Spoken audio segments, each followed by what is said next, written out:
And I can even remember there was a story about me when I was 1 year old, or no, not one. How old was I? A little older, maybe 3 or 4.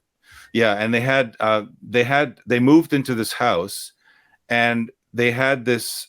My mom ordered this priest to come to the house and bless the house, and he came in the house and he looked at me and he said something. I'm not going to say what he said about me. It would be too much ego, but it was pretty amazing. but Come on, Frank, come on.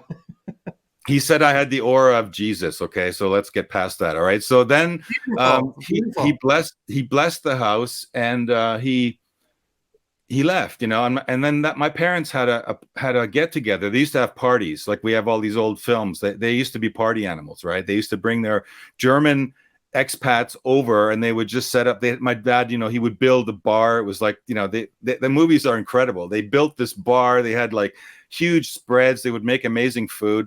But they had this get together, and one night, a few days after this priest was there, it was late at night, and I was already in bed, but I came down and I wanted to check out. I was curious, who was still there. And then apparently what I did is I went over to the fireplace, and I grabbed on to the top slab of concrete, and I pulled myself up to sit up on. I had this harebrained idea that I wanted to sit up on the fireplace ledge and look over the room. And what happened shouldn't have happened, but somehow I pulled a 220 kilogram concrete slab off the fireplace, and it came crashing down on my head.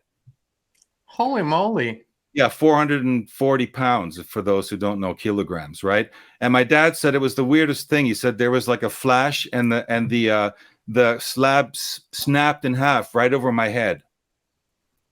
And oh wow! What did I do? I thought, oh my God, I'm going to get in trouble now. And I jumped up and I raced upstairs and hid under my bed.